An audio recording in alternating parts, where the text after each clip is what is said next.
Welcome to Medical Grand Rounds. I assume I don't have to introduce myself to anyone in the room, so I will get on with it. Today's topic is a bit out of my comfort zone. We're going to talk about graduate medical education here at Roger Williams and the impact of the next accreditation system. I have no financial conflicts. This is advertised as a faculty development lecture. It is also education toward competency in systems-based learning. I will try to make this entertaining and fun, but I gotta warn you, I'm limited by the content. There's only a certain amount I could do. I would like to acknowledge all my predecessors who've helped me along the way. And Cindy Booten, who's in the back of the room, who's the program administrator. And Cindy knows more about the ACGME than anybody in this organization, I can assure you, including me. I have some slides from Partners in Medical Education, which is a consultant firm that we use sometimes. And my daughter, as usual, has helped me with some technical aspects, like getting PDF files into PowerPoint. So I thought I'd start with a bit of the history of the internal medicine training program at Roger Williams.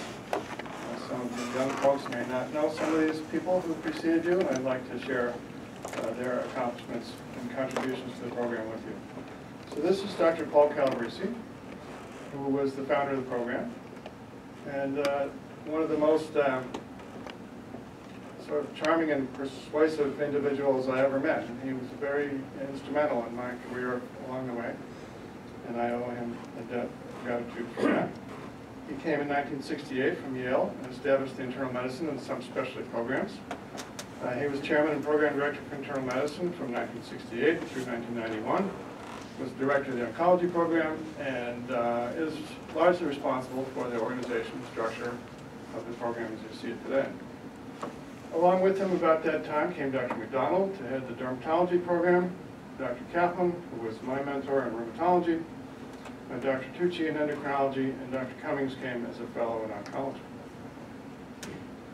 Other early faculty who were important were Dr. Zinner in infectious disease, Dr. Passero, who many of you probably did know when he was here, and Dr. Jacobs and Dr. Ryder, who ran medical residency for it when I was a resident and are still practicing in the community. Dr. Alan Whiteberg was an intern resident at Roger Williams and my chief resident. He trained in oncology at the Mass General and served as program director for internal medicine from 1991 through 2010. Associate program directors during that time were Dr. Passero and also Philip O'Dowd and Dr. Michael Macco, after whom the Macco Library is named. As to Roger Williams and its relationship with the ACGME, the first accreditation was in 1982. At some point during the early years, Dr. Calabrese was actually a member of the Residency Review Committee of the ACGME. And we've had continuous accreditation with 4 or 5 year cycles over the entire period of the residency. The last site visit was in 2011, and we were told at that time that the next anticipated site visit would be 2016. I knew at the time that that was sort of too good to be true. And it turns out it was, and I'm going to explain to you what the new plan is. So before we get into the meat of it, I thought I'd run through some of the acronyms. Now, the ACGME is really good at acronyms. They've got a whole alphabet soup, all of them. To begin with, many program directors probably can't actually tell you that ACGME stands for Accreditation Council for Graduate Medical Education. Of course, GME stands for Graduate Medical Education. NAS stands for Next Accreditation System. EPAs are Entrustable Professional Activities. The asterisk means that I couldn't actually find entrustable in the dictionary. I think not only do they make up acronyms, but they make up words. Entrust is a word, but entrustable, the spell checker tosses that one out. CLER, Clinical Learning Environmental Review. We're going to talk about that in some detail. I don't know exactly what ADS stands for. I'm sure Cindy does, but it's the mechanism in the ACGME where you enter data about your program. Do you know what it stands for, Cindy? Accreditation Data System. Accreditation Data System. CCC is the Clinical Competence Committee, which at the Roger Williams is chaired by Dr. Tucci. The members are myself, Dr. Shaw, Dr. McCormick, the Associate Program Directors, Dr. Etienne, Dr. Braun, and various other important faculty who meet to review the progress of the residents. Now, the way the old ACGME worked was the PIF and the site visit. And the PIF was the program information form. And the site visit was when the ACGME sent a professional reviewer to your hospital, and that person would meet with the program director, review the policies and procedures and schedules, and ask questions like, how does your program ensure that the residents don't suffer from fatigue? And I would show them the form. I have this form. I make sure they do the duty hours. How does the program ensure that they get 130 half days of clinic time? Well, we have the schedule. We show them the schedule. And, on and on like that. We show them all our documents and paperwork. And then they would, the site visitor would meet with some of the faculty members and ask them the same questions and make sure the faculty said the same thing that the program director did. And then they would have lunch with the residents, which some of you probably remember. Jason's nodding his head back there. And make sure that, everybody's happy and getting fed and getting learning and stuff. As far as I know, they never looked at the hospital. They did not talk to nurses or patients or anything like that. And it was largely about the process of how we do our thing. They would report to the Residency Review Committee. They would grant accreditation, if they thought you were doing a good job, they'd give you 5 years. If they thought you needed a lot of improvement, they'd give you 1 year or somewhere in between. And they would say, see you back in 2016, try to behave. And we would all say, oh, thank God that's over, and we go back to our business and forget about it for 4 or 5 years. It was pretty unpleasant stuff, and it really was a big test of the program director's ability to get all these forms and documents through, and that's what it was kind of about more than anything else. So, the system is going to change, and the first announcement about that was Dr. Naska's paper in the New England Journal, March of 2012, entitled The Next GME Accreditation System, Rationale and Benefits. And he stated in his paper that the aims of the next accreditation system would be to enhance the ability of the peer review system to prepare physicians for practice in the 21st century, to accelerate the ACGME's movement toward accreditation on the basis of educational outcomes, and to reduce the burden associated with the current structure and the process-based approach. Reducing the burden sounds good, and frankly, so does changing to a more process-based approach rather than, or an outcome-based approach rather than a process-based approach. So the next accreditation system, there will be 2 types of surveys. One is the Institutional Accreditation Survey, which will focus on the requirements. And I'm not going to say too much more about this. This is going to be important for Dr. Libby, who's our DIO, to understand. I assume that this will be more like the old site visit, where they come review all our documents and make sure that the GMAC committee is overseeing the specialties and educational programs in the hospital. So I'm not going to talk too much more about that at this point, but we will talk about the CLER visit, because that's the one that's going to affect the people in the room most. So CLER, I said, is Clinical Learning Environmental Review, and it's a review that focuses on the clinical setting. So the ACGME has recognized that supervision and teaching patient safety and quality improvement are as important as duty hours. Now there's a revelation. So the CLER visit will focus on the educational environment, and will have an aim to promote safe, quality patient care. The survey will be conducted where the residents receive their clinical training. The underlying principle is that safe healthcare settings are necessary to prepare residents to be safe healthcare practitioners. CLER's 6 areas of focus will be patient safety, quality improvement, transitions of care, supervision, duty hours with a focus on fatigue mitigation, and professionalism. Nothing here about can you take care of congestive heart failure, but you see what their emphasis is.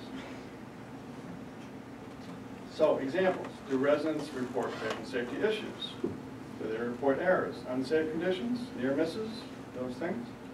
Do they participate on interprofessional teams that promote patient safety? In the area of quality improvement, are the GME leadership and faculty integrated into the quality improvement activities? Do residents learn how to identify opportunities for reducing health disparities? Do residents use data to improve systems of care? There's going to be a big emphasis on transition, the handoffs, the sign-outs. Is there effective standardization and oversight of transitions of care? Does the institution facilitate professional development for residents and faculty about transitions? Do we have policies? Do we monitor residents? Do we have mechanisms to report inadequate supervision? And would the residents use it, or would they be intimidated? As far as duty hours and fatigue mitigation, they have said they want the faculty and the residents to be educated about fatigue. We do that. We still have to oversight and monitor the duty hours. And then we have to assess professionalism. Do we monitor the behavior of residents and faculty? Are we truthful in our scholarly pursuits? Do we report accurately to ACGME? Those types of things. So when is this going to happen? Well, it started happening in September 2012, and the cycle is through February 2014. And they are going to try to do the 400 major sites, those with more than one accredited program, which would include us, during that time. But it will be beta testing, and the data will be used for a formative evaluation, but not in making accreditation decisions, which it should be because we're supposed to be accredited through 2016. But they're going to come and do every program during that time frame, so they could call us tomorrow and say that they're coming in 2 weeks. So we need to try to be prepared for that eventuality. And then as of July 1st, 2014, the CLER visits count toward your accreditation. So they contact the DIO, they give you 10 days to 3 weeks notice. They will come with, for us, I suppose 2 or 3 visitors, some of whom will be professionals, and a new aspect of this is that they will include 1 peer visitor. So somebody from an institution that has a program like ours who volunteered to come and do the survey here. They will interview the CEO. That's on my to-do list to tell Ken Belcher about that. I think he knows. They will involve the hospital leadership, Chief of Patient Safety and Quality, Nancy Fogarty, who's here today, would be involved for sure. The DIO, the GME office staff, Barbara and Sue. The GMEC chair, who is the same as our DEO here. And the representatives to the GMEC from the residency. Where's John Skolecki? Yeah, he's one of the ones who's been there regularly. We better tell John about this. He's going to have to step up. They will talk to program directors, and then they want peer-selected residents from all the core programs and the larger fellowships. So they will spend probably 2 days, I would guess, for a program of our size. They will discuss the 6 areas of performance with the hospital leadership, and then they will take a walk around the hospital, guided by the peer-selected residents and fellows. They will talk to nurses. They'll talk with other residents and physicians on the units. They might talk to patients. They could ask people in the hall. Who knows? They might come back in the evening, and then they will provide an exit conference with all of the participants. So they might ask you when they're walking around, how do you report an event or a potential safety concern? Do you actually do it, or do you have the nurses do it? Do you get feedback about what happened when you reported a concern? Do you know the hospital's quality goals? Do you know how individual programs relate to the overall plan? Does the faculty know any of this stuff? Then they'll have a meeting, and I've been told that they might get everybody in a big room like this one, ask more questions. I've been told they have been experimenting with an audience response system where you answer yes or no and it all shows up on the screen. And the logistics of all this are going to be difficult. You know, the hospital's going to have to be able to get all this together and make it happen. I mean, you've got to account for people on call and and work to be done and all this stuff. So logistics will be difficult. After the visit, they'll send a written report, and they'll send their evaluation to the ACGME committee, and then a while later you get a final report, and it becomes part of your institutional portfolio. So, to review, 2 types of surveys. The CLER visit is the one that focuses on where the residents train, the clinical learning environment. We're in the middle of the 18-month cycle for the beta visits. There's 6 areas of focus. Short notice, teams of visitors, a couple of days. You're going to meet with hospital leadership as well as residents, and it involves walking tour of the clinical units. The 6 areas of focus: patient safety, quality improvement, transitions of care, supervision, duty hours, and professionalism. Beta testing in the first 18 months, starting July 2014, it forms the basis of the accreditation for the program. That's the first half of my presentation. Does anybody have questions about the CLER visit and the new ACGME from that perspective? It must be crystal clear. Okay, part 2, the evaluation system. How we evaluate residents and fellows' progress. So the ACGME will require programs to begin measuring outcomes and shift away from process. The tools and the criteria will change, the reporting system will change, the clinical competence committee will do more work. The core competencies do not go away. You all know the 6 by heart. It's patient care, medical knowledge, interpersonal communication skills, practice-based learning, professionalism, and system-based learning. The problem is evaluation of the competencies. So the old system kind of explained the extremes, but left the middle up to the evaluator. It kind of assumed that you knew a lot about the resident, which you might actually not know. It usually resulted in 6s and 7s. I was often in the middle of a competence committee meeting thinking of Garrison Keillor's Welcome to Lake Wobegon, where all women are strong, the men are good looking, and all the children are above average. I think it is the case that the new system will eliminate some of that grade inflation because it has fewer numbers and is more of a visual analog scale. And it marks your progress toward your goal rather than giving a number score from where you were today. This is the old form, which you know and love. And you remember this, you have to circle a number someplace in there, and their 2 extremes are explained. It is difficult, and it's a good thing that they're trying to improve the system. So let me just digress for a minute to talk about the 2 competencies that are the most difficult, because they're not going away. The most difficult ones are practice-based learning and improvement and system-based learning. And they're difficult to understand and difficult to evaluate. So the first part is the understanding. Practice-based learning is using feedback and self-reflection to improve your knowledge and practice. So if Dr. McCormick tells you that you need to write a more detailed discharge summary, you have 2 choices. You can either say, I'm not doing that, what does she know? Or you can set about to write a better discharge summary. If you write a better discharge summary, you are practicing practice-based learning and improvement. System-based learning is using the healthcare system to provide care that is cost-effective, of high quality, and evidence-based. So here they are, some examples.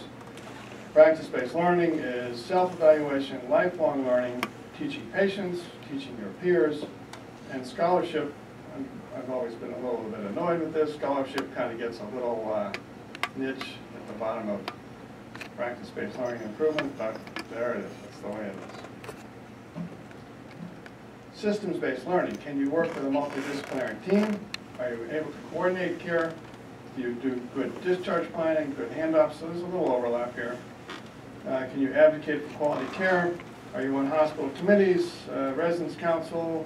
So, when Mike and Nadine and some of the residents came to work with administration on improving the technical issues in the residence clinic. That is an example of system-based learning and practice, which is very important and things that you should get credit for doing. And the ACGME wants to hear about that.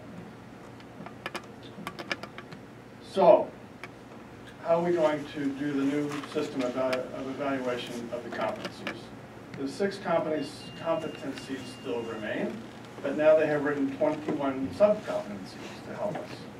In addition, they have devised 142 milestones and a bunch of, well, entrustable professional activities I think we're supposed to figure out. I'm not terribly sure about that. And when I say they, I mean this has been a pretty long process involving lots of educators and physicians and administrators who, had a lot of meetings and given a lot of thought to this. It's not just something that Dr. Nasco dreamed up one evening.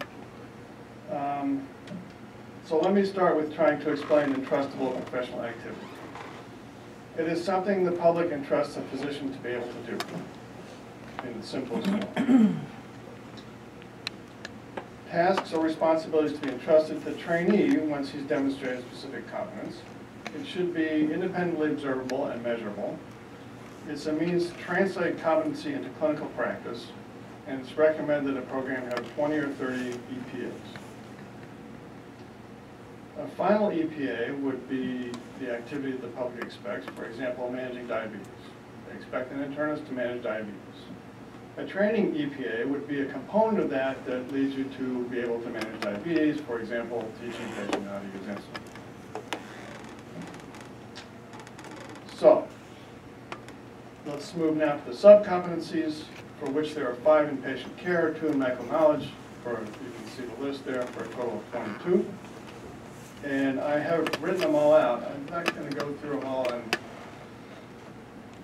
complete detail, but you can look at them as we go through. So these are the sub-competencies for patient care. Can you get a history? Can you develop a comprehensive management plan? Do you show the ability to manage patients with progressive responsibility as you go through your training? That's, you're getting better. Evaluate procedures. Request and provide consultations. For medical knowledge, they divide it into clinical knowledge and knowledge of tests and procedures. For problem-based learning, can you monitor practice with the goal toward improvement? Do you learn and improve via feedback? Do you know how to use performance audits? Stuff like that. Interpersonal and communication. Can you communicate effectively with patients and caregivers, with interprofessional teams? Can you complete your medical record on time?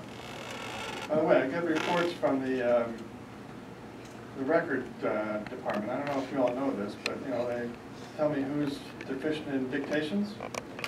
It's been very good lately. The medical residency has not been deficient in dictations. Good work. Professionalism. Do you have respectful interactions with patients, caregivers, and the team? Do you accept responsibility? Do you follow through? Do you show up on time? Do you do the work without complaining? Systems-based practice. Do you work with the team? Again, a little overlap. Recognize errors. Aware of the forces that impact the cost of healthcare, and again, the transitions. So those are the sub-competencies. Now I'm going to talk about millstones. That's a millstone. It's a big stone made out of rock. And this is how you use a millstone. You hook it up to a donkey and you drag it around, and it crushes corn or whatever. And I think the idea is that if you do this for a few years, you get tired of it, and you feel like that millstone is weighing you down. And if you get really tired of it, you tie it to your neck and let yourself off the cliff. But we're going to talk about milestones. We're hoping that the milestones don't turn into millstones. A milestone is a marker that tells you how far you've been and how far you have to go, like milestones in pediatrics. These are the milestones. These are the milestones for patient care. Can you take a history? Can you review records? And then in the column on the right, you see how long the ACGME figures it should take you to be able to achieve that milestone. So by 6 months, you should be able to do a basic history. By 9 months, you can review family records. By 18 months, and down the line. And the same with physical examination. And these milestones are published and available. They were constructed as a joint project between the American Board of Internal Medicine and the ACGME. They're on both websites, and they look like this. And this is what you see when you open that up. You have the sub-competency at the top. So we went through the 22 of these. And this is patient care sub-competency number 1. And then down below they list the milestones that are to be used to evaluate your progress in that sub-competency. So here's the history stuff. Can you get a history? Are you very accurate history? And then there's an aspirational column, which is what you hope to be even after you finish your training. And again, we don't have to look at every detail, but there are, what did I say, 142 of those. And they are patient care 2. This is about management planning. Can you do that? Patient care 3. You require direct supervision, indirect supervision. Are you independent? Can you manage complex patients, intensive care, performing procedures, basic technical skill, advanced technical skill, maximize patient comfort. Consultation care is patient care 5, the same kinds of things. And then when you get to the end, there is a box at the bottom that says that, the Competence Committee says, yes, you are developing satisfactorily on the curve toward becoming what they call the learning trajectory to achieve the competency for unsupervised practice by the end of your training, yes, no, or marginal. Similarly, for clinical knowledge, for medical knowledge, there's MK1 and MK2, and you get check off at the end if you're making satisfactory progress. So that's what they look like. And then there's this idea that the EPAs and the milestones have to mesh and work together. All I can do is give you some examples. I really don't fully understand this myself, even though I've tried pretty hard. But an example that's given is learning how to drive a car. So you have curricular milestones, which would be using the gas pedal, know the rules of the road, adjust the mirrors. And in training EPA would be drive the car with your parent in the passenger seat and prove that you can do that. And end of training would be the parent tells you to drive the car to the store and, see how you did. This example doesn't really resonate that well with me. Actually, the way I taught my 3 children how to drive was I took them down to Cold State Park in the spring when no one else was there. I put them in a car and said, now drive. And they said, but Dad, I don't know how to drive. And I said, well, give it a try. The car will teach you. This is true. And it really worked very well. They have very little anxiety about driving. And they all are good drivers and have great records. And it's actually kind of the way I teach rheumatology when I think about it. There's a patient with rheumatoid arthritis in the room and I want you to go learn something. But, I don't know how I get off on that track, but this is the example of an EPA. I guess I still made it drive to the store and back and prove that they could do it. So, managing diabetes, the curricular milestone would be do the history, look for complications, do the exam, work in collaboration with the dietitian. The EPA would be diagnosing and treating the patient on your own. The end of training would be no supervision. And then the NAS says not only you evaluate it, but you have to stratify them as being novice, proficient, or advanced in the management of diabetes. Something like that. All right. So here's where the evaluation part comes the nuts and bolts. The committee is to select a point somewhere along this continuum that represents your progress in that sub-competency as determined by the milestones. And you can see it doesn't have numbers, it's more like a visual analog scale.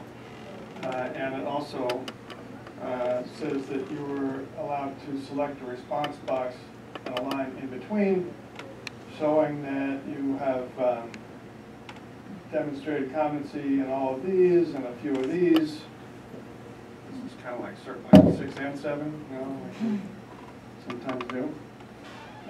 But you get a score along those lines representing your progress in each of the 22 sub-competencies. Now, here's the rub. We are going to be required to report this stuff to the ACGME every 6 months on every one of you. I'm not sure what they're going to do with that information. I mean, I think they are really interested in the aggregate of how people are getting scored and stuff like that. They're not going to come back and say, you know, Triana, you're not doing so well. And there is something that you're probably not aware of, which is the ABIM fast track system, in which your scores, your evaluation numbers do get reported to ABIM by the programs. So this reporting will eliminate that and combine those two systems, I believe. They're trying to make that happen. And how exactly this is going to be done is not entirely worked out, but it sounds like it'll be a web-based system into which the Clinical Competence Committee has to enter the data.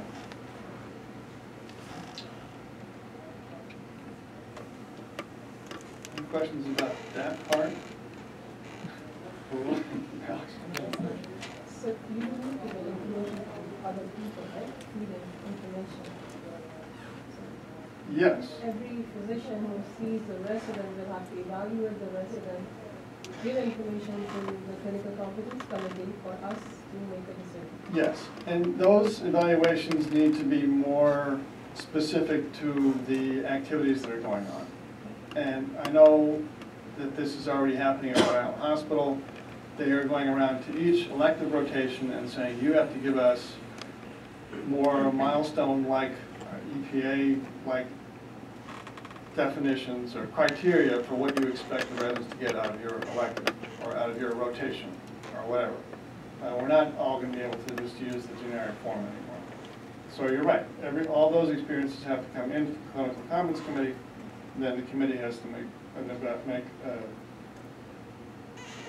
summary assessment on those 22 sub-competencies. I'm on a content-based milestone, for example, professionalism. As a resident goes through their training and makes it through all these milestones and then graduate competent, and then go on to become a fellow, do they use the same competencies in professionalism? Do we start them back at totally unprofessional and work them again through professional?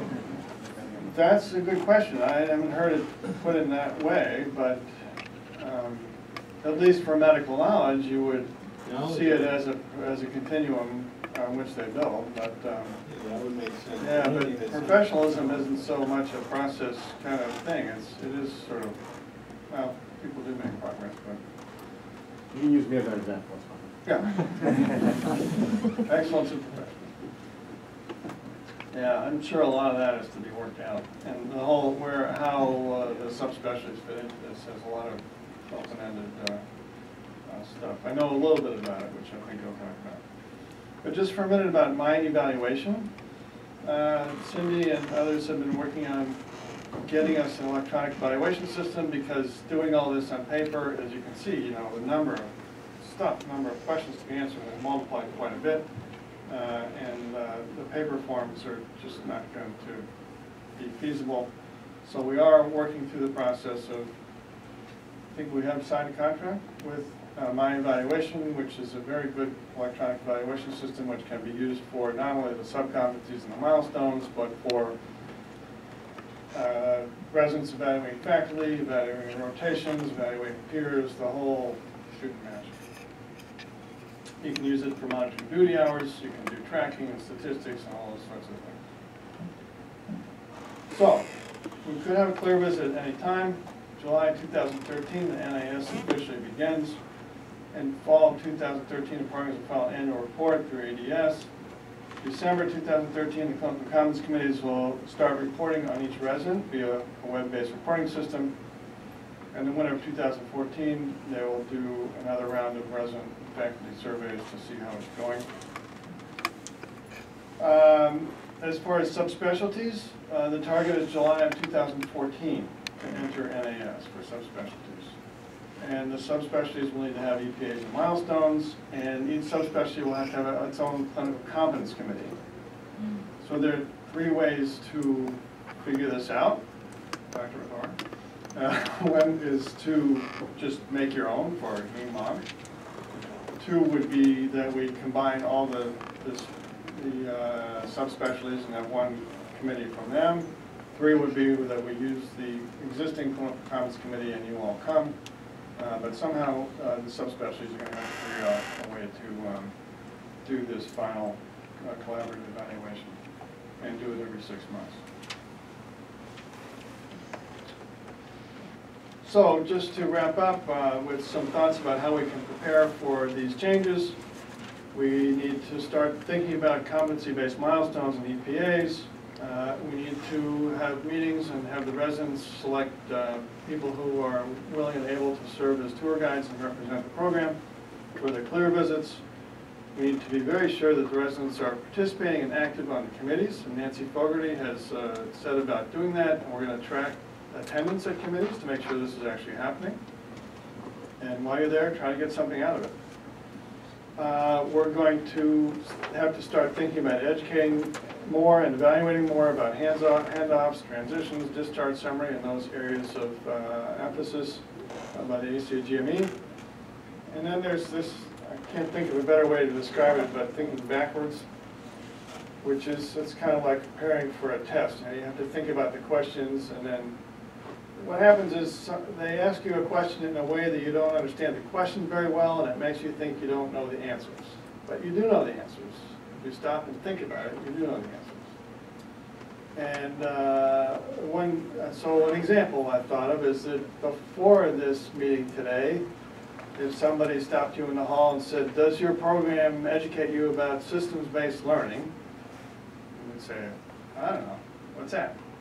But after this meeting today, if somebody stops you in the hallway and asks you, does your program educate you about systems-based learning, you would say, well, yes, Dr. Zimmerman talked to us about the ACGME last week. And that's a system that's important for medicine, so that must be systems-based learning. You see what I mean about thinking backwards? You gotta understand the jargon, and think about the questions, and then run through your database of experiences and see what